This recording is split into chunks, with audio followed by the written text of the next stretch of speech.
Welcome back to Talkville. Folks, hey, thanks for joining us again. We're very excited. The first episode, the pilot episode, went so well. We were so pleased. Ryan, congratulations. Tom, congratulations. Thank you. Thank you. First, we want to thank you for your support on the launch and the new pod. We are seeing all the comments and how much you guys dig this, and you're on board for this long journey that we're taking. And we couldn't be more excited and happier. We are, however, there's some technical difficulties, and we want you to bear with us. Episode 2, Tom's audio wasn't great. Stick with us because you don't want to miss out on the stories and the special guests we have coming up. And what's really cool. By the way, let's get into episode. Forget what I said. Let's just get into episode number 3. This is Hothead. I was talking to Tom. I was talking to Al Goff, one of the creators of Smallville, and asked him what he remembered. First of all, we've been getting a lot of comments saying that Greg didn't die. The bug guy didn't die, and that he comes back in the homecoming at the season finale. So, I think that's right. Come on. Yeah. Well, people were commenting. I don't know this yet. You wouldn't know. You haven't seen that episode yet. I didn't remember anything, but fans are on top of it. They're on top of it. Also, a good friend Leah, who's a fan, she said that I didn't count one of the saves when you saved Lex in the car. So we're gonna have issues. We're gonna miss stuff. This is fun, but we'll try and listen to you and get on track. But Al also remembers that in the beginning of the episode, beginning of shooting Smallville, this is interesting. The early episodes have so many stories. They were shooting them out of order up to the last minute, and people were getting fired left and right. Crazy. And he also tells me that, I shouldn't give out spoiler alerts, but how many seasons Whitney was on the show, how many seasons Pete was on the show. But 5 directors worked on Metamorphosis episode 2. 5 directors. The episode from last week. They shot more days than the pilot. They kept shooting and reshooting sequences to get it right. Tom's haircuts are all over the place. And that's something that Al really remembered. So, wow. I didn't remember any of that, but it sounds like we were in quite the conundrum there. It was. I remember it was a bit of hell in the beginning. I remember just like, you're shooting this day. Now you're shooting this day. Oh, we're reshooting this. We're doing this. I remember that stuff. It was, I don't remember as crazy. I think when you're working more internally like those guys, you see it more clearly. Look, if you're just joining us, I don't know why you would be, because listen to the other 2 episodes. But if you're just joining us, this is your first time with us today. Tom, what would you say the podcast is about for everybody? I think it's, it's been about 21 years since the show started. And I think it's taken that long for us to step away and be able to revisit it and watch it. I know you haven't seen many episodes, if any, because Lex wasn't around that much. I was there a lot. So I have a lot of sort of behind the scenes or kind of stories that are fun to share that people don't know. We got a lot to talk about in this episode, Hothead. If you didn't get a chance to call in and leave your questions for this episode, make sure you get some in the future for future episodes by calling our hotline. That's 213-538-2883, 213-538-2883. Make your messages short. Just say your name, where you're from, and keep them short or you're not getting on the air. Not to be a dick, but we like to keep things moving along here. And we got to mention our socials. So the handles are Talkville Podcast on Facebook, Instagram, and YouTube, and Talkville Pod on Twitter. Yes. And without further ado, let's get into season 1, episode 3, Hothead. Ryan, hello. Hi. We're very excited about this. The title is Hothead. It aired October 30th, 2001. The director was our good friend, Greg Beeman, who directed a lot of the episodes up till about season 4, a lot of the premieres and finales, right? Well, he went on to become our showrunner. Shortly after this. And boy, did we love him, didn't we? Yeah. Yeah, he was a treat. The writers were Al Goff, Miles Miller, Greg Walker, Jerry Siegel, and Joe Shuster. I don't think Jerry Siegel and Joe Shuster wrote those, but those were the sort of the guys who created Superman. Ryan, were you going to say something? No, I'm getting everything queued up on my phone. I got notes. If you need any information, I got it. Oh, good. I got the IMDb page up. That was what I was doing. Oh, if you have any insight, please yell at us. The guest star for this show, Hothead, was Dan Lauria as Coach Walt. You might have known him from the Wonder Years. The synopsis: Coach Walt Arnold is obsessed with winning. Meteor rocks in his sauna have given him the power to cause objects to burst into flames. Clark Kent defies his father and joins the football team. Lana Lang defies expectations, quits cheerleading, waits tables. Lex Luthor defies his father in a business plan that saves several people their jobs. The coach attacks the principal, a player, and a journalist before Clark stops him. I think the episode could have been named Defiance. It could have been. This episode, you're more lenient than I am. Overall, I thought there were some enjoyable moments and there were some really cool effects with the fire, and we can get into it. We're going to do a little play-by-play of what happens and we can comment on that. But what were some of the things that jumped out at you, Tom? Well, I really enjoyed this episode for many reasons. I think part of it is one, this is a reoccurring theme that I joke around, but I was there a lot. So I think I understood why things ended up the way they were a little bit more than maybe when you just watch it. Right. Which I don't know if that's good or bad, but there's things like, when the fire comes out of the sprinklers around the football team, working with Dan was great. I really liked him. I know you had a slightly different experience. No, Dan I liked. That was a different guest star. I liked Dan Lauria. I didn't work with him, but I had a dinner with him at John Glover's house. John Glover had a dinner like not too long ago, and Dan Lauria was there, and I had forgotten he was on Smallville, but we talked, and he was a really good guy, and he wants to come on my Inside You podcast. But I like Dan. Yeah, the Wonder Years. Yeah. He told me a quick story about that, where he used to do all of his dialogue around the dinner table on the Wonder Years to pieces of tape because the kids were already shot out. It could, because they only had to work 8 hours a day, right? Yeah. They could only work 8 hours a day. So Ryan, ultimately, I mean, we don't have to get into your, how you really felt about the episode, but what was your initial thought watching it? What were you thinking? I mean, another freak of the week thing. Another freak of the week. But the choice to do it with such a staple of somebody who was at the high school, the football coach, that should be because I know in the next episode they're just gonna move on.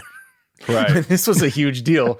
The coach of this winning high school football team lit everything on fire and just disappeared.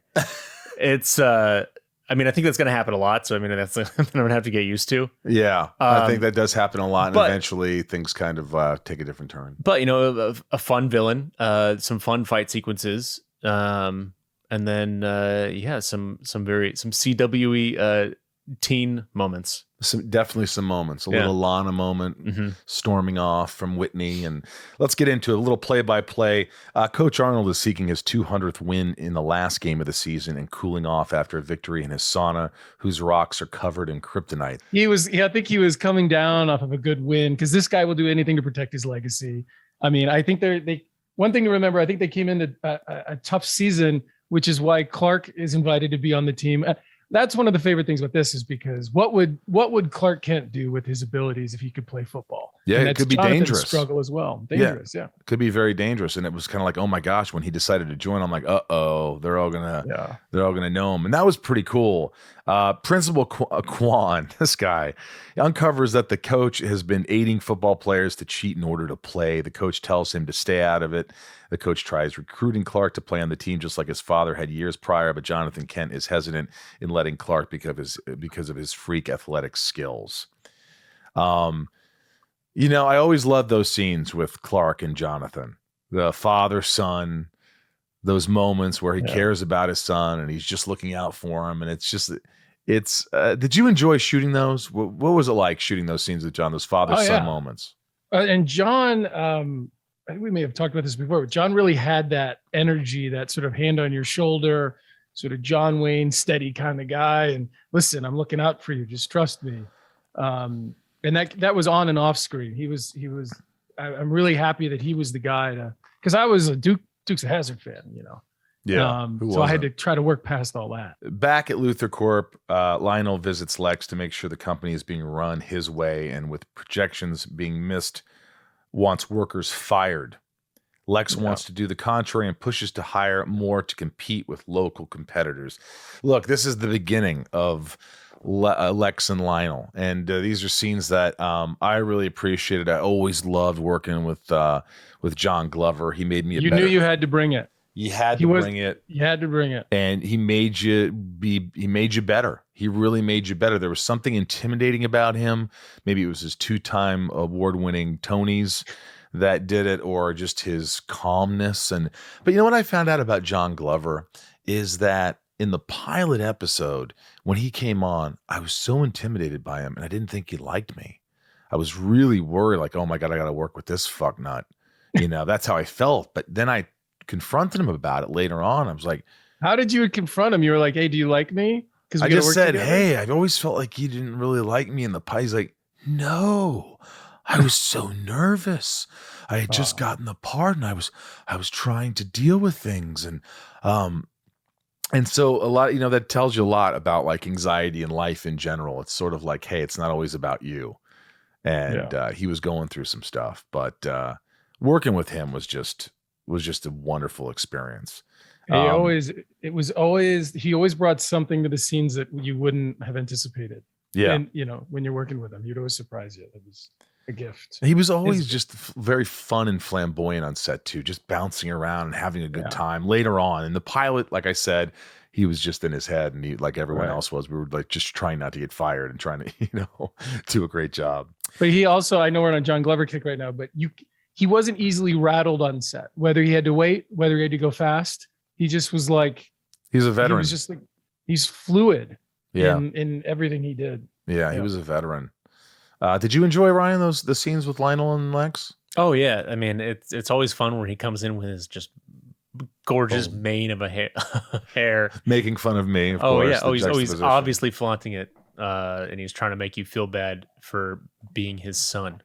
Yes, it's evil, and you couldn't say to John, it's like if you said, "Oh, why are you so mean to like?" No, I love my boy. Yeah. I'm just trying to help him. I'm trying to teach him about life. I love him. And it was like, oh my God, it was so creepy, but it worked.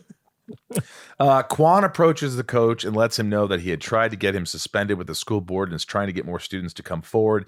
This enrages the coach, who sets fire to his office and later Quan's car before Clark rescues the principal. The lesson there? Bring a witness if you're going to confront somebody like that. Jeez. I mean, I'm going to get you tomorrow, but I'm going to go home in my car right now. And the coach is like, no, you're not. My thing was, did you not feel like, and it wasn't Dan Lauria's fault, but it was just like he was angry right off the bat. There was no sweetness. There was no fucking kindness. There was no gentleness. There was just a hothead. Hence the hothead. Winning. He just wanted to win. That's it. But I wish there was something. I wish there were moments where he acted a little differently. Like he should have gone into like his the closet in his office, and he'd have like a paper mache collection, and he'd be like dusting them off. I don't know about that, but look, again, you touched base on this earlier about the fire stunts, the effects, and those were fantastic. I don't know when Quan was walking out of the coach's office how he didn't see the fire. Right? You mean in the torch? Yeah, and he's just watching, and the coach is just watching the fire. Oh, he lights the TV on fire right behind him, and then he just goes. Yeah, he's like, and then he leaves. Yeah, I think he leaves or something. I think he walks right by the fire extinguisher too. I think you can see in the shot. Yeah, there's no sprinklers going off. There's no. It's like, you better deal with that. But when he blows up Quan's car, that was pretty intense. Explain those scenes, Tom, when you have a bunch of fire, and I mean, is there a lot of fire going on in the stunt when you're doing it? Yeah. So what they did a lot of times is they would have some practical fire, and then they would shoot a separate plate and enhance or add some fire after the fact.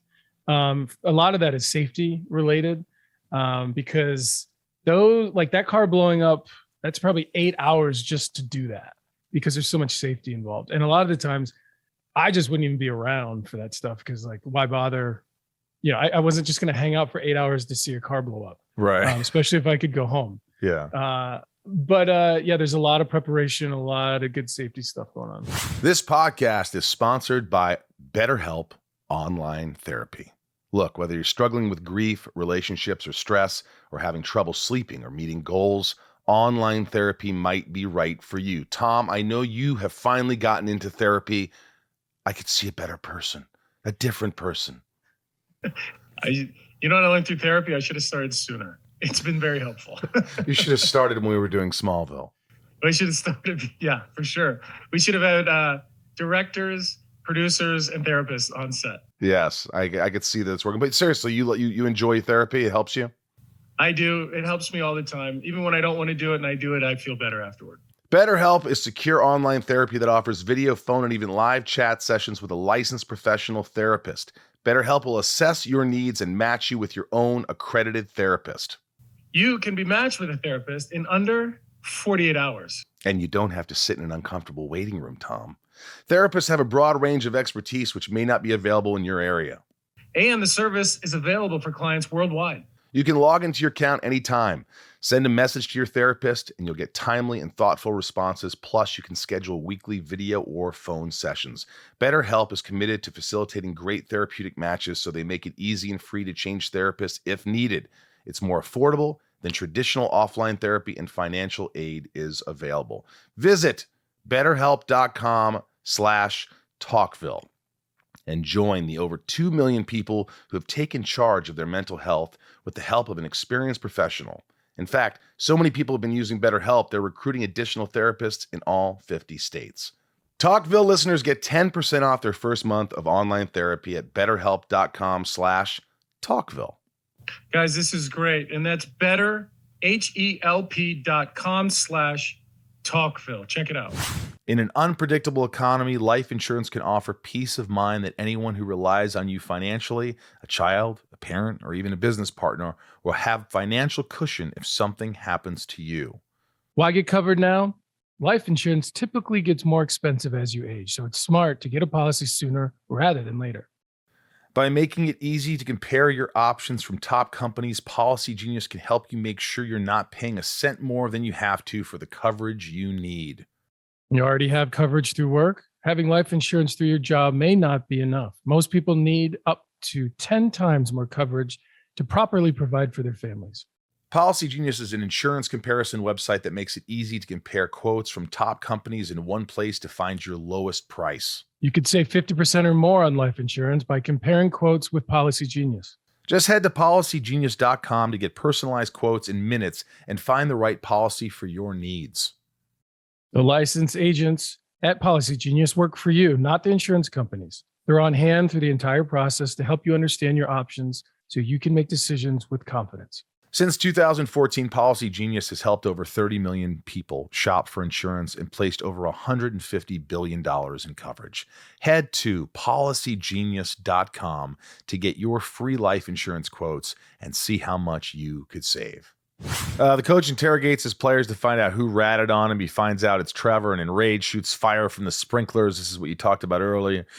Chloe sees it all happening and records it to appear in the next edition of The Torch. The coach catches wind of Chloe's story and sets the newspaper room on fire with her in it. By the way, how did they get the fire out of the sprinklers? That must have been digital. I don't think it was digital. I don't think they poured gasoline through there and lit it. But, I don't know. I mean, it looked pretty practical. What do you guys think? It looks, I don't know. It looked pretty good. It did look pretty practical. Well, I know that there wasn't fire coming out of the sprinklers. That was after the fact. Unless they had some kind of hoses, and I don't know. But if that was an effect, bravo, bro. Bravo. Well, this is what we've talked about this before, that finally visual effects were coming to television in that way. Yeah, it was impressive. Lucky. And Bill Millar was our at that point. He did the effects and stuff. So the coach catches wind of Chloe's story, sets the newspaper room on fire with her in it. And Clark, of course, sees from outside the school and rushes in to save her from being engulfed. These dramatic things happen at the school. We don't see many ambulances. We don't see fire trucks. We don't hear about it. There's no sort of suspension. I guess you just have to suspend disbelief. I mean, the Smallville Police Department really just They had it in this episode. mean- What is going on?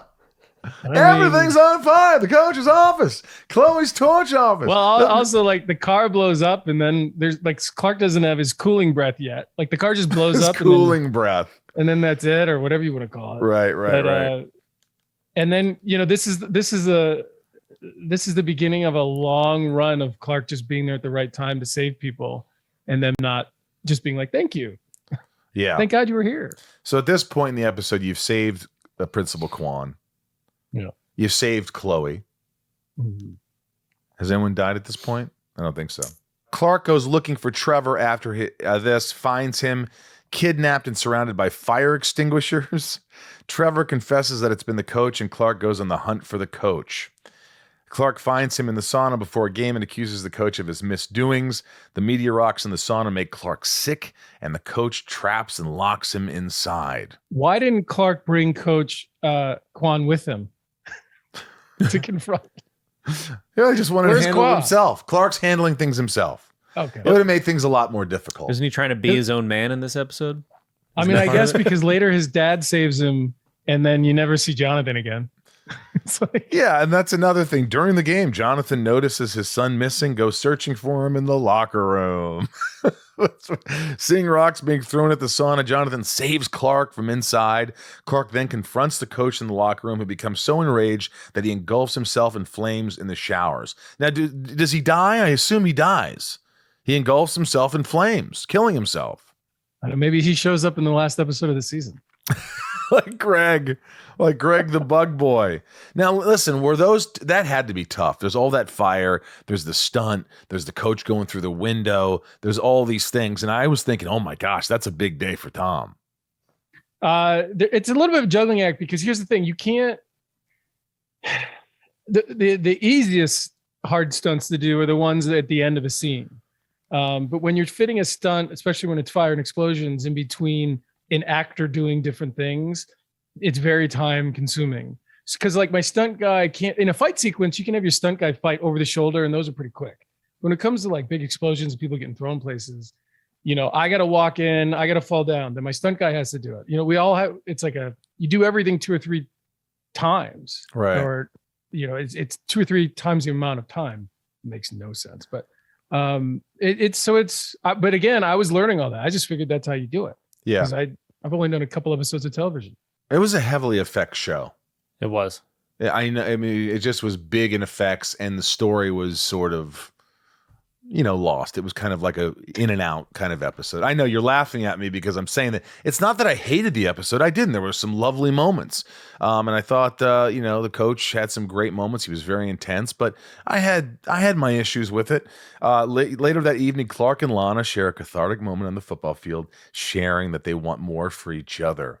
And I really like the scene where you guys scream. And I really thought your acting was good in this moment, where you're like, wait, what now? Or I forgot what you said, but she's like, we should scream. Yeah. Wait, you did something, and it just seemed very natural. And I was like, hey, Thank you. that was good, Tom. Because in watching I could have just gone, okay, and just done it. But there's that little bit of hesitation, and I think that plays between the two characters of trying to feel each other out a little bit. Yeah, you still don't know whether, you're like, is she into me? Is she not into me? Do I have a chance with this girl? Mm-hmm. You're kind of playing it safe, and, you're being respectful. Right. When you were, it would have been funny if I was like, now, and she's like, yeah. And she's like, 1, 2, 3. And then I screamed, and then she was just like, idiot. you moron. But it was touching. Wasn't it touching? That shot when they look up and they scream? It was. How many takes was that? Oh, I don't know, but it definitely is a Greg Beeman sort of shot. Yeah, that With the big overhead crane out looking there. up, kind of big crane shot, dramatic, ends the episode.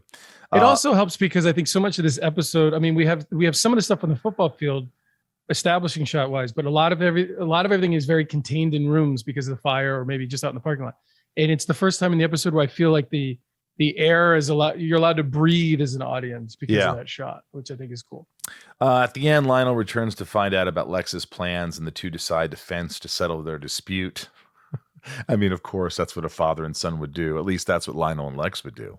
Lionel wins and orders Lex to cut the workforce. Instead, Lex finds a way to cut budgets elsewhere, angering his father. So it shows you. Yeah. So you've been asking me about stunts. Let me ask you, what was it like fencing with John? Was there a lot of rehearsal and choreography? Was he good? Were you bad? It was mutual love. It was mutual respect. The stunt guys were great. The fencing coach was great. I remember we took a couple hours outside and really learned a couple of things. We might have done it 2 days. And it was fun. It was fun to be outside. It was fun to learn how to fence and look realistic. Yeah. And I thought we played it off well enough where it looked like we kind of knew what we were doing. Yeah. And it was well edited. Yeah, well edited. But again, I like that early on we're seeing this is Lex fighting his future, his destiny. Yeah. This is Lex trying to do the right thing. He doesn't want to fire people like his dad wants to. He is trying to do the right thing. He's trying to help Clark. He's doing all these things. And I think that's maybe why a lot of people really liked Lex in the beginning. I think they liked him even after because they see how hard he tried to be the good guy. Mm-hmm. So I think that was good. And I thought that when I was watching it. Interesting things of note. This is the first episode of the series to be directed by Greg Beeman. As we talked about, he would go on to direct many, many episodes and run the show. Yeah. Lex telling Dominic to say hi to his sister was cold and a great line. I loved saying it. I remember. Was that written?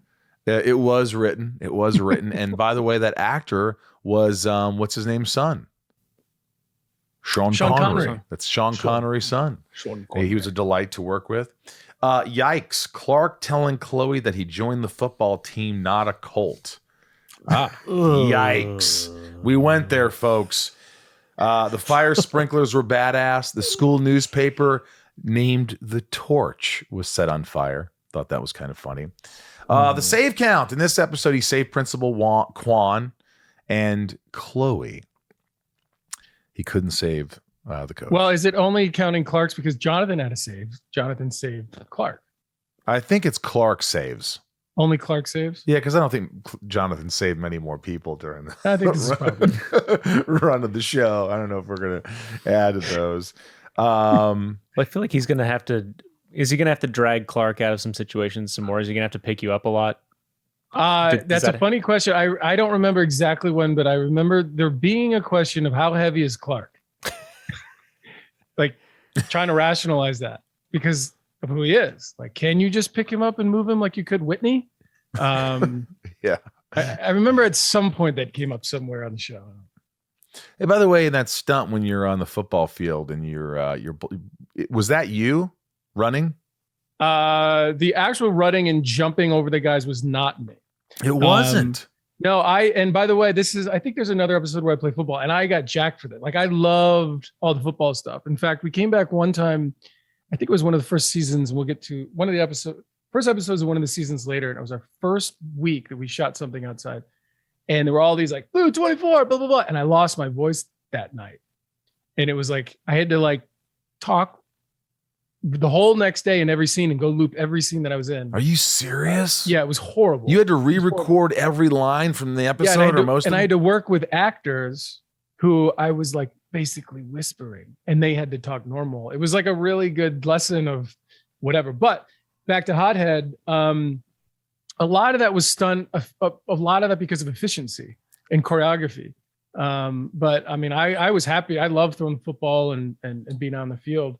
But some of that stuff's just leave it to the professionals. Yeah, I always say that too. And the older I get, it's just like, let the other guy do it. Let that guy, I did a show and let the stunt guy do most of the stuff. And they're also training. I think that, there's this whole thing of like, do you do your own stunts and this and that? Well, some stunt guys have anywhere from, I don't know, they might have 3 days to 5 days on a television show to rehearse something. Right. Where the actor doesn't. So you're really going to expect an actor to go in and nail something like that? Like, do yourself a favor, production. Have the stunt guy do it. What would you say overall the highlights were? I mean, we talked about the effects. What would you say some of the highlights of this episode were for you? And then we'll get into some calls from some people. I think it was meeting Dan and working with him because I had recognized him as like an actual actor from TV when I was a kid. And that happens a lot during this series where I got to work with people, like I said, John Schneider. And that was probably the coolest thing, kind of watching the effects and some of the stunts and beginning to understand how it operated and the time it took to do some of these things. So those are the highlights that come to mind. Who did you really enjoy working with at this juncture? Like in episode, so by episode 3, were you really enjoying working with everybody? Kind of different experiences. Yeah, I mean, this is a recurring theme that I go to, but I was the least experienced actor out of everybody. So like even Kristen had been on a television show. Allison would come in and be able to like do 10 things at once and say all this dialogue, and I was like, oh my god, she's amazing. So I was very impressed and just trying to like see how people operate and learn from them and try to apply it in some way. But it also made everybody really interesting to me, which then helped Clark. You know what I'm saying? Like Lana being on the football field. I mean, she's beautiful. She knows what she's doing. Clark has no idea. Like all that stuff works for the character. So when's the episode where you finally kissed? Do you have any idea? I don't have any idea. I guess that's really just going to be a surprise to everyone, isn't it? Ryan? Yeah, don't tell me. Yeah, I guess we can't tell that's Ryan. Right. Ryan, what would you say highlights of you for this episode? Highlights? Yeah, for sure. The effects, the fire effects were fun. I mean, it was probably like a mix of practical and digital. Right. I thought they all looked good. The fight sequences were fun. I'm a sucker for a good football scene. Mm-hmm. Yeah. You know, the cold open. That was great. The cold opening was really dramatic, really well directed. Just unnecessarily. It was like we want to recreate and what would have been out at the time.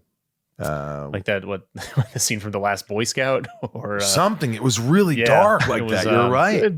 Good. That's a good grab. Right yeah. But it had a pretty Friday Night Lights feel. What? I think 3 or 4 years before it happened. Yeah. Yeah.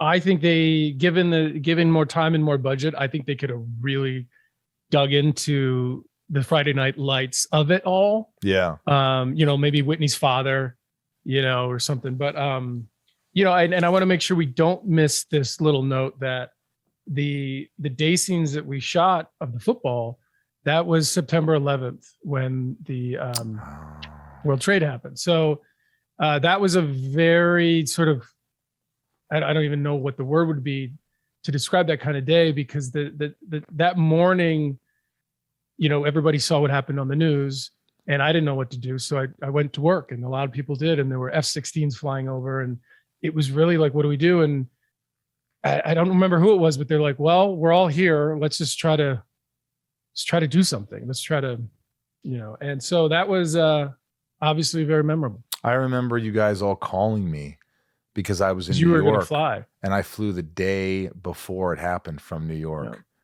I flew the day before to LA, and I still had that ticket, and it was crazy. I remember waking up and getting these calls, and I'm here, I'm okay. And turning on the TV, and I was living in Kitsilano in Vancouver. I remember turning on the TV and seeing this happen, and it was so surreal. And I didn't have to work that day, but it was just numbing. It was a numbing time. Mm-hmm. And I think that's in part why maybe Smallville was also successful, is because the world needed a superhero. They needed something to escape, and some way to escape. And maybe that, that was part of the reason. I don't know. I think that, and this is in a lot of hero themed television shows and movies, is that people like to feel or want to believe that person or that hero is out there, whether it's a superhero or a hero in general. I think that's a part of it as well. Yeah. How many different places did you live in Vancouver? I lived in Kitsilano. I lived in you lived in a houseboat. I lived in a houseboat on Granville Island. I lived at the Sutton place. I lived near, I forgot what it's called, where the Vancouver Canucks play, and I got robbed. That's another story. I'll have to tell that story. Right. When we get into the shattered episodes, or the episodes where I'm in the mental hospital, we can get into that, because I remember someone breaking into my van and me attacking them. Like I want to I just want to put it out there that I think that should be a 2-hour podcast. We should really dive deep into that one. We could. Oh my gosh, I was going crazy. That was a tough time. We'll get into that when we get into that. And Ryan has no idea what's in store. I don't. But there's some good stuff in store right now, guys. This is the old hotline. So this is you guys can call in And you could leave messages, which we talked about, 213-538-2883. We got some really cool messages, and we're going to listen to them now. This is Scott. Hi, this is Scott Jansen. I'm a fellow actor from Alberta, Canada. I'm just wondering for Tom Welling, did you have to train to know how to play football in this episode, or did you already know how to play football?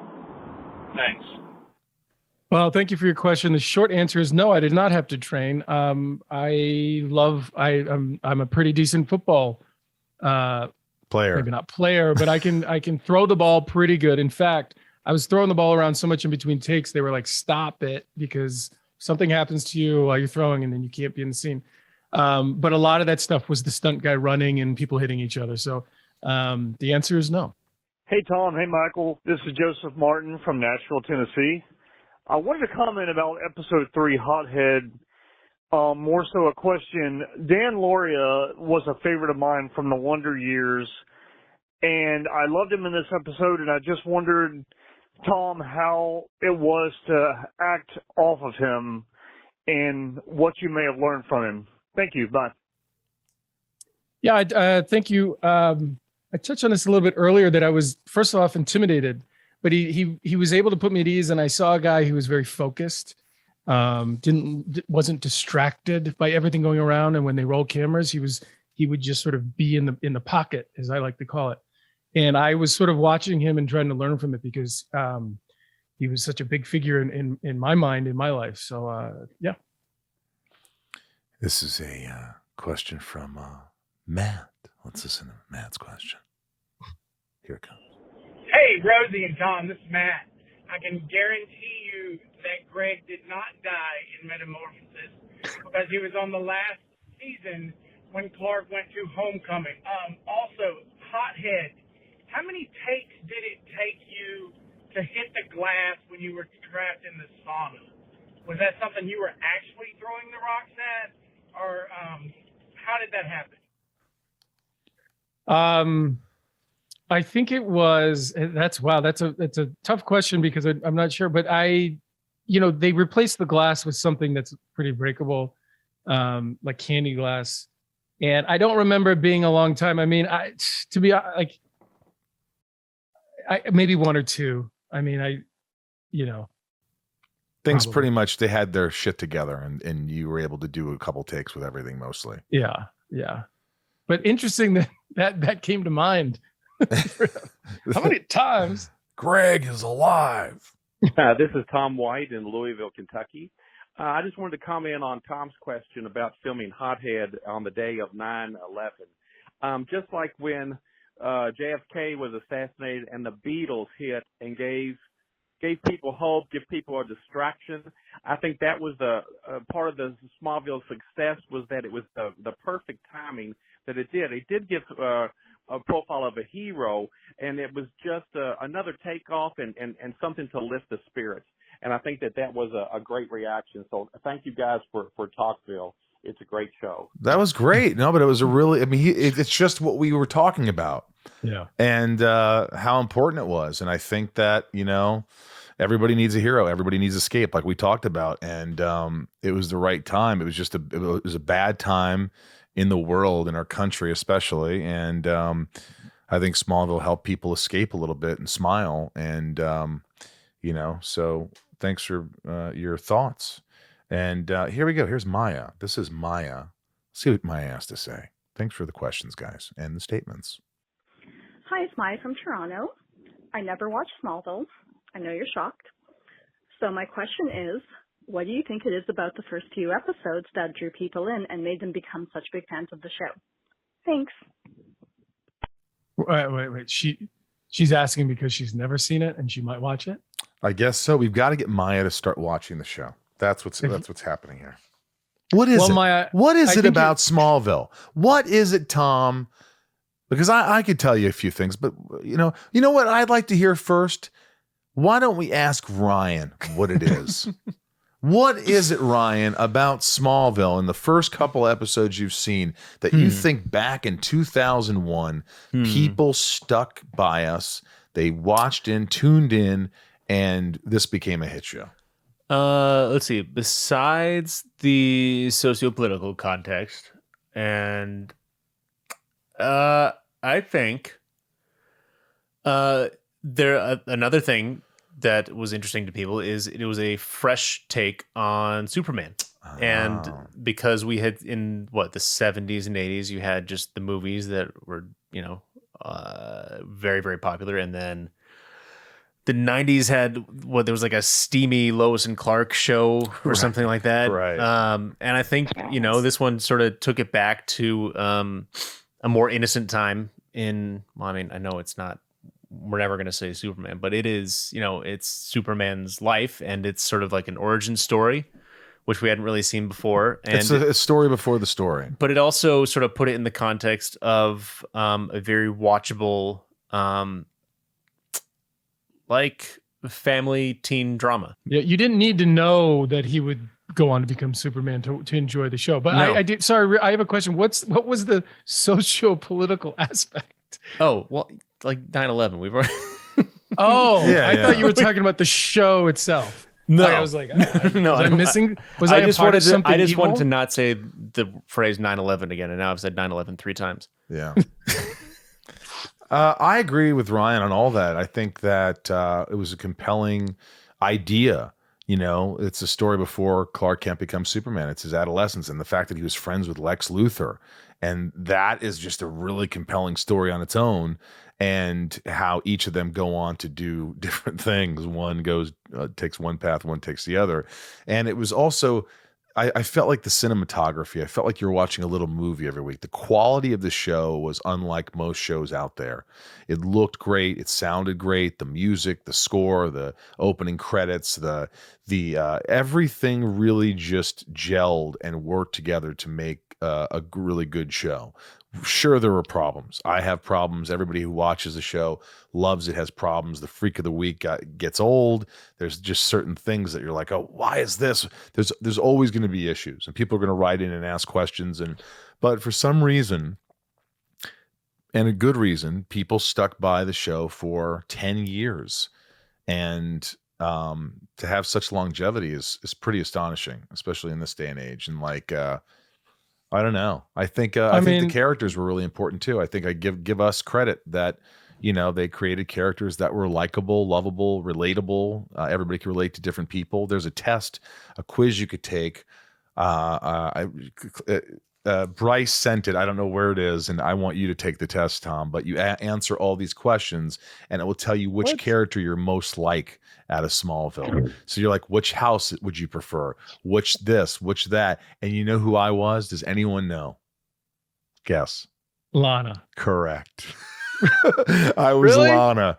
I was totally trying to be funny. I was Lana. I took the quiz and I was Lana. Bryce, please send Tom the quiz and give it to Ryan too. I want to see who Ryan would be. I'd be curious, but thanks for the questions. Thanks for the support and the love. And again, just know that the next few episodes, the sound quality on Tom's end isn't great, but after episode 6, it gets really good. We figured it out. We just shot a bunch at the same time, but the episodes are good, and I think they're fun, and I think they're compelling enough that you'll stick with us. You'll tell people the show wants to grow. We want you to grow with us, so we stick around. If you stick around, then we're going to stick around. So that's pretty much where we're going. To rate this episode, I have the old Rosenbaum rating system. 3 roses is the best, 2 roses, 1 rose. Then there's the middle area is the heater. It's right down the middle, the heater. And then there's 1 bomb, 2 bombs, and an absolute Rosenbaum is like the worst thing you've ever seen. So what would you rank Hothead and the Rosenbaum system? And remember, 3 is the best. What would you say? I'm gonna hand it over to Tom first. This is a tough one because again, I feel like if somebody said what is Smallville, and I showed them this episode, I think they would have a really good idea about what the show was like, and I think that's a big part of it. So, I'd like to go. I can't do 2 1/4, right? But I can do a 2 1/2. Well, hang on a second. I've got to fight this. It's really here's good why episode. you can't give. You can do whatever you want. It's your rating system as much as it is mine and Ryan's. However, you're saying that this is almost as good as the best episode that we'll ever see on Smallville, which hasn't happened yet. The pilot is a 3 rose. You can't give this a 2.5 rose. That's like saying this is just a little less better than the pilot, in my opinion. So I would just, when you think about things, think about the pilot's a 3 rose. Comparatively, what would this be? 2. You're right. It's a 2. I'm going to give this, Ryan, I'm going to ask you. Tom gives it 2 roses. I think that's exceptional. That's forgiving. That's wonderful that he could suspend disbelief. You were hoping 1. I thought you'd probably give it a rose, which is still commendable. But well, there's nothing wrong with it. It's not. No, don't be. But I guess 1 doesn't mean there's anything wrong. -1 would be something wrong. Right. A heater even if it's a heater right down the middle, I call it a heater. If it's a heater, it just means it wasn't bad. It wasn't good. It was just kind of, that's what a heater is. So 1 rose is like, it was worth watching. It was pretty good. So I like you talked me into it. Number 1. You're going to give a 1 rose. Yeah. You know what? Ryan, what are you going to give it? I was going to give it a 1 as well. Give it a 1 rose. No, I think Tom's right. Like if you were to show somebody what's this show about? Like, this one is like, this is basically it. Like if you were to break it down. In a way. Michael's going to just a heater for him. It's more than a heater. And that's funny because the heat, the school, the coach. I'm going to give it a half a rose. I'm going to give it half a rose, which means it was better than meh. It was amusing. It was, I'm glad I watched it. I wasn't blown away. Like a clown? I wasn't blown away. I thought, I forgot what I gave Metamorphosis, but the pilot was a 3 rose for me. So this is about a half rose considering, but it's still quality. It's still good for me. All right. So, you guys you're fair. I'm a tougher critic maybe. We missed Lex being saved during the car crash in episode 1, which I talked about. And of course we talked about, and so did one of our call-ins, that Greg didn't actually die in episode 2. I find that so funny that everybody knew this except us.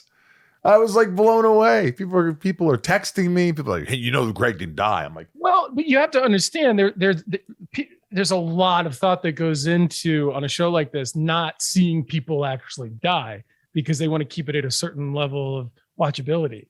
So, right. You're not wrong. In episode 3, the dead and 1 dead, 3 saved. The coach dies. Clark saves Kwan and Chloe. Jonathan, of course, saves Clark. So I guess 3 saves. Bryce counted that as a save. He counts Jonathan saving as a save. So we're going to go with Jonathan saves Clark as a save. A save's a save. A save is a save. Did he struggle picking you up at all? I mean, he strikes me as he's in shape in this show. No, John's a strong dude. He knew how to scoop you up. Yeah, I remember him just being like, "This is how you do it. This is how you get leverage. This is how you." He'd done stuff like this before, and I was like, "Okay, I'll just be passed out." Why nobody went back and got the kryptonite rocks out of there? I mean, those questions are never ending. Now through 3 episodes, folks, we have 4 people dead and 7 saved, and you can go. There's a link, smallville.fandom.com, where it's season 1 body count. Serious injuries and other crimes will also be noted, but only actual lives lost will be tallied likewise. So someone took the time to do this. Very interesting. I mean, it goes on from the beginning where Lewis and Laura Lang are killed in the meteor shower on screen. However, there are numerous other deaths, which we learn about in later episodes. I mean, people really paid attention and took note. And I mean, now when we go to cons, you understand it. You're like, people were diehard fans. Yeah. It's hard to wrap your head around because I didn't watch every episode I was in the show. So were you. We were self-absorbed. We didn't. But to a lot of people, this show meant a ton, and their lives were absorbed from Smallville, and you see that. And I think it's a beautiful thing. It's a beautiful thing to love something, to be obsessed in a healthy way about something. Pretty cool. I think we've gotten down to the part of the show where we have Ryan's favorite episode. Oh yeah. So Ryan, scene. Ryan's going to write 3 scenes down. He's going to tell us them, and we'll guess which one is his favorite on the episode. All right, 3 scenes. The first one, the rainy football scene, very Friday Night Lights-esque. Very good. Scene 2, fencing with your dad. Oh yeah, That was over the top. Sure. Fun. And scene 3, fire sprinklers, because what a weird effect. All right, Tom, what do you think he's going to choose? Number 2. He has chosen Lex and Lionel fencing scene. Utah. Give me 2. I'm going to say that he chose, it's either 1 or 3. I'm going to go with 1, the football scene. Yeah, today was football scene. Football scene! Because I don't know how many of those I'm going to get in this show, and that one was like, that scratched an itch for me. You liked it. I do. It was intense. I do. It was great. I loved it. Anything else you remember from this episode, Tom, that you want to talk about, or that's pretty much it?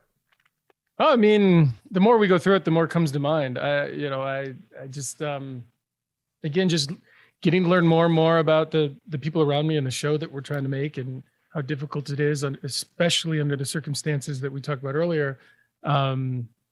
It was maybe that's why I tried to maybe even give it more roses early until you talked me out of it. But great. Now people are going to get mad at me on the comment line.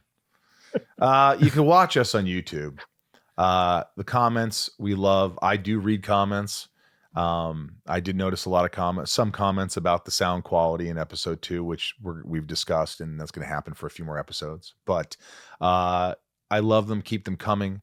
Please subscribe to what were the handles? It was Talkville Podcast on Facebook, and Instagram, and YouTube. Talkville Pod on Twitter. We'd love if you gave us a review. We were number 4 on Apple Podcasts, I believe. Really? Doing really well. People are tuning in. I hope you guys continue to tune in. There's a lot of good stuff coming your way. We open the forum to you online. Yeah. Please share your thoughts. Tell us what you remember. Tell us what your thoughts on the episode were. Tell us where we were wrong. Tell us where we're wrong. I'm sure people are going to say the death count's wrong. I'm sure the save count's wrong. And this is what I love, because we have devotees. We have people who have devoted a lot of their time to Smallville. And a big shout out to Craig at Krypton Site.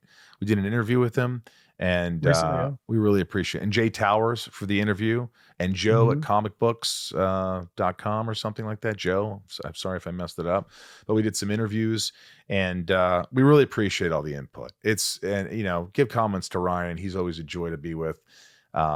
I really dig this. This is fun. It's fun for me to watch the episodes and then comment on them and try to be objective and real without pissing off the creators who Miles do listen. And I know when I give them a half a rose, they're like, "Fuck you, Rosenbaum." But hey, look, this is real. I got to keep it real. What did you guys? I think you have to start saying Miles Millar then.